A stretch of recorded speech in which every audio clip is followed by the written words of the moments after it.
Hi, Mr. Batch here. So one more example about drawing 3D shapes. This time we're going to do it onto squared paper.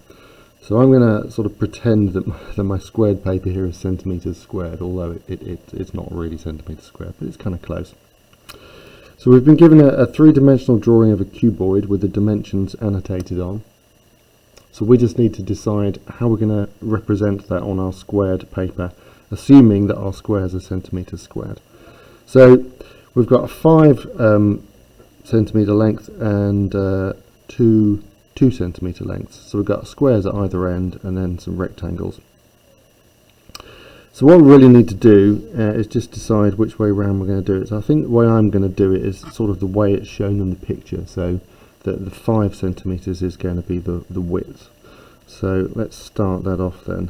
So I need 5 centimetres of the width. Now I need to put that in the middle of my squared paper because I'm probably going to have some flappy edges to this. If you imagine how we would sort of cut this out and stick it together as the three-dimensional shape if we had a paper net. Right, so let's have a look. So 1, 2, 3, 4, 5. So there's my 5 centimetre width. Now that's going to be 2 centimetres in depth. So there's 2. Okay, so that's one of my faces. So let's say that is the front face. Let's say, so front. Label that up. You don't have to label up, it's just easier to keep track of what you're doing. So now, as we come round, we're going to do the top face there now.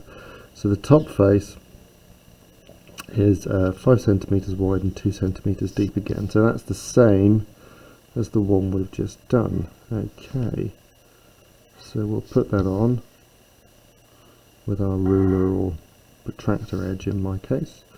I'm just going to label that top so that I remember what I've done. Now we need the back face, so that's going to be 2 high and 5 wide. So that's the same again. This is quite a simple one, this, isn't it? 1, 2. Okay. So that's going to be the back.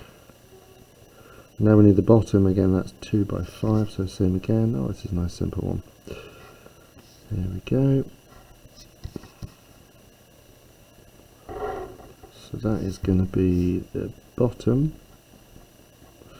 So what are we missing? We're missing the left and right sort of flaps. Now for cubes and cuboids, we can put those kind of in a lot of different places. The way I normally like to think about cubes and cuboid nets is as a sort of cross shape. So I'm going to put the flaps on here, side flaps, which are 2 centimetres by 2 centimetres. I'm going to put them on up here to complete the cross. So that's going to be the right, and this one is going to be the left hand face. Put that one as a flap. Label it so we just keep ourselves honest. And there we are. So we are done. We just make sure cuboids have 6 faces. 1, 2, 3, 4, 5, 6. At least we've got 6 faces, so we know we're at least 3/4 of the way right. Now time for you to have a go.